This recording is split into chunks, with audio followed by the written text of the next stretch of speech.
In spite of the many benefits of enlightenment, many people hold certain objections against it. These objections are most of the time false and come from the egoistic mind. My first advice is the following. Don't judge a tree before you tasted its fruits. Don't try to guess what enlightenment is like before you reached it. The first common objection sounds like this. Isn't enlightenment about the meaninglessness of life? Then what's the point of living? The fact that life has no meaning is not a bad thing. It's actually good news. It means that you can enjoy it right now. There's nothing to reach, and there's no need to wait for anything to make you happy. Did you ever wonder what is the meaning of meaning itself? Meaning means that one thing is a means to something else. If one thing does not lead to another, the thing has no meaning. Then it is not a means to reach something else, it is an end in itself. Life in itself is meaningless. It does not have a goal, it exists for itself. Life is not a means to reach something. Life is the goal itself. Life is not suffering, but a gift. You did not suffer to get this gift. You did not even ask for it, and you don't truly understand it. You just received it for no reason.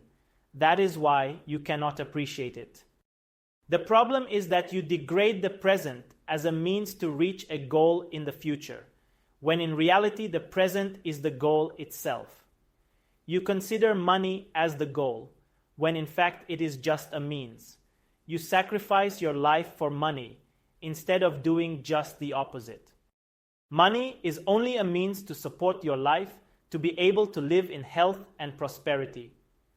The root problem is that you are functioning out of your mind. The mind has a strong tendency to make a goal out of everything and reduce every other thing to a means. When it reaches a certain goal, it needs to create another one, because actually, it cannot enjoy the goal it reached. Your mind is constantly asking what the meaning of life is. You are always in the present moment, but for your mind, the meaning is always in the future in the form of a goal. The mind tells you that you cannot be happy until you reach the goal. But even if you reach it, the mind cannot enjoy it, and you never become really happy this way.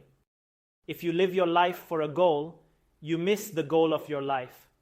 The meaningful things in life have no meaning. They are not a means to anything else.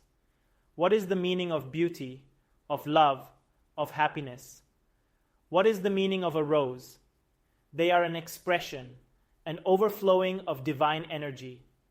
The ultimate expression of divinity is life itself.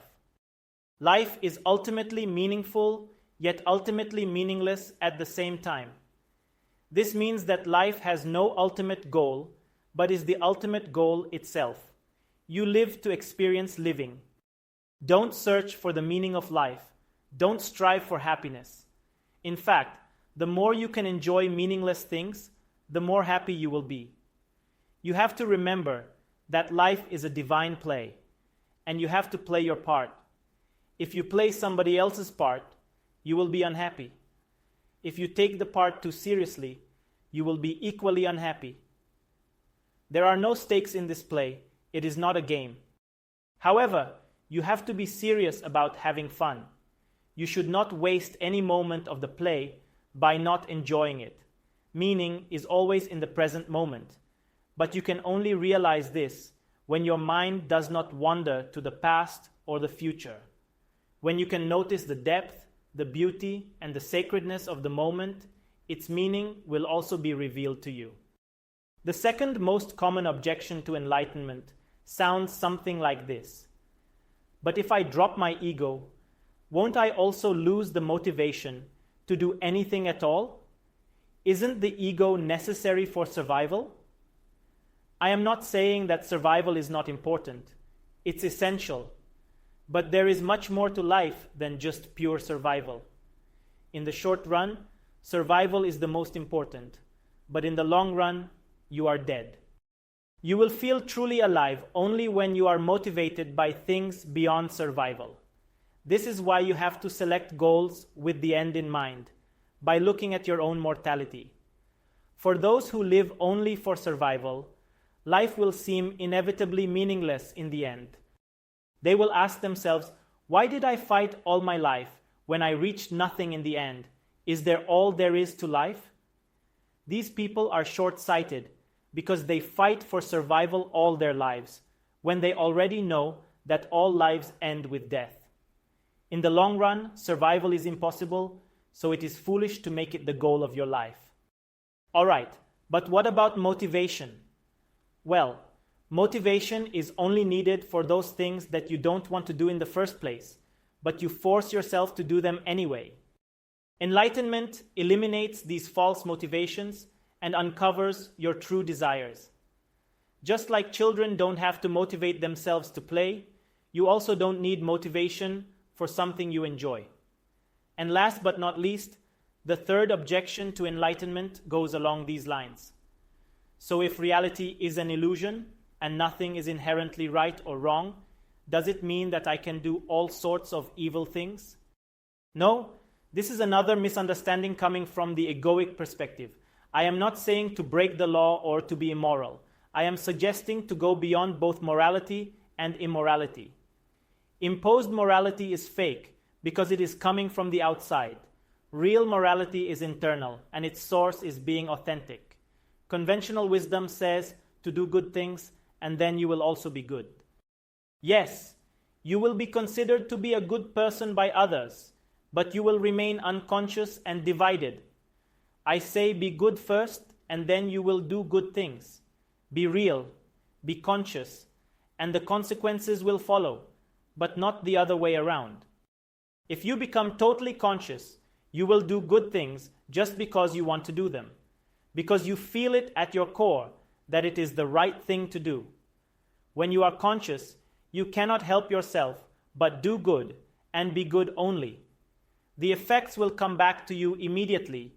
You don't need to wait for another life or heaven. With enlightenment, you realize that you are not separate from any other living being. Then you will also know that by hurting others, in reality, you're hurting yourself. Enlightenment will bring you the highest level of morality possible, when you won't have to think about at all what's right or wrong. You will just instinctively know. With all of this said, we went through the number one secret to enlightenment, the 3 most common myths and objections. But this is not the end yet.